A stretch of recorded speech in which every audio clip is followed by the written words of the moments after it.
Assalamualaikum warahmatullahi wabarakatuh. Kami dari kelompok 1 akan membahas permasalahan kontroversi RUU HIP Trisila dan Ekasila dengan dosen pengampu, Bapak Fatahila SH MPD, mata kuliah Pancasila dan Bapak Ishar MPD, mata kuliah Bahasa Indonesia.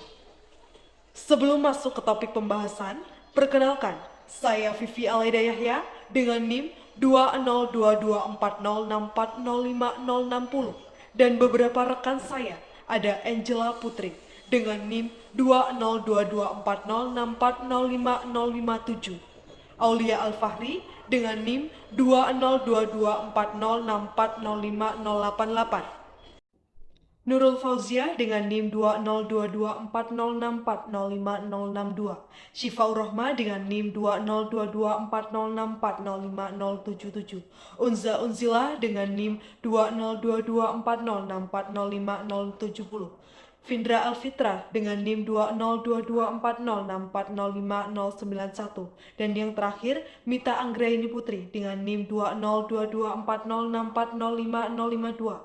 Baiklah, langsung saja, latar belakang permasalahan kontroversi RUU HIP Trisila dan Ekasila. RUU HIP atau Rancangan Undang-Undang Haluan Ideologi Pancasila yang merupakan gagasan dari inisiatif DPR pernah menjadi perdebatan yang cukup kontroversial di Indonesia, bahkan menuai berbagai penolakan dari berbagai pihak, mulai dari lembaga dan organisasi keagamaan seperti MUI, JP Ansor, NU, hingga Muhammadiyah, kelompok purnawirawan, TNI, sampai partai oposisi pemerintah.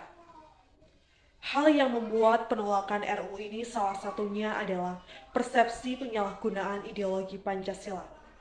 Banyak yang menganggap RUU HIP dapat disalahgunakan untuk mengubah atau menginterpretasikan ulang Pancasila yang dianggap sebagai ideologi negara Indonesia.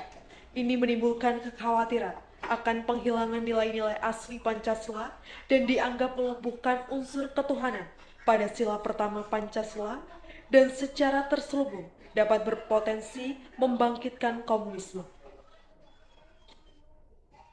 Alasan kedua, Pancasila adalah dasar negara, sumber dari segala sumber hukum, yang mestinya jadi acuan dalam setiap regulasi atau undang-undang.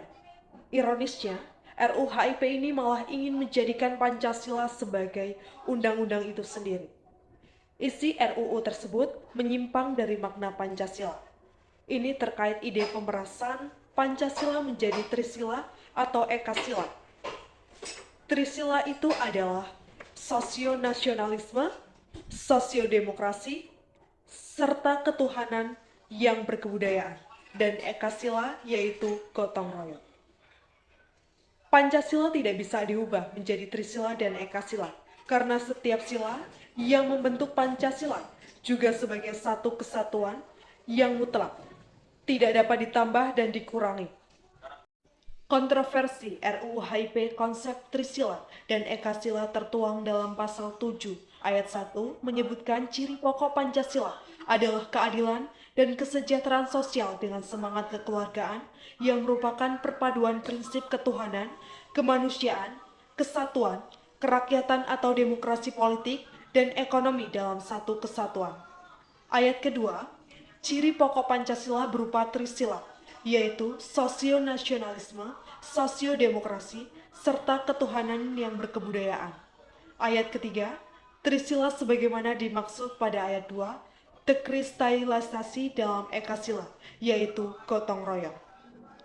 Memeras Pancasila menjadi Trisila, lalu Ekasila yakni gotong royong, adalah nyata-nyata upaya pengaburan makna Pancasila sendiri dan secara terselubung ingin melumpuhkan keberadaan sila pertama kata MUI, mengutip maklumat MUI Pusat dan MUI Seprovinsi Indonesia.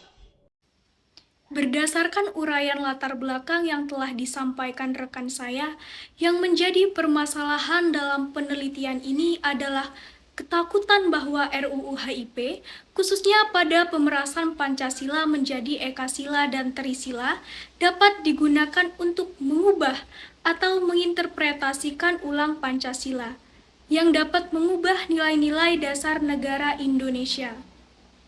Adapun yang menjadi tujuan penelitian ini adalah untuk menganalisis terhadap dampak sosial dan politik dari penerapan RUU Ekasila dan Trisila yang dapat melibatkan pemahaman terhadap bagaimana RUU tersebut dapat mempengaruhi kehidupan sehari-hari masyarakat dan dinamika politik di Indonesia. Permasalahan yang kami dapatkan mengenai kontroversi RUU HIP soal Ekasila dan Trisila yang bersumber dari CNN Indonesia dan Detik News menginformasikan bahwa Majelis Ulama Indonesia (MUI) menduga rancangan Undang-Undang Haluan Ideologi Pancasila RUU HIP akan melumpuhkan unsur ketuhanan pada sila pertama Pancasila dan berpotensi membangkitkan komunisme.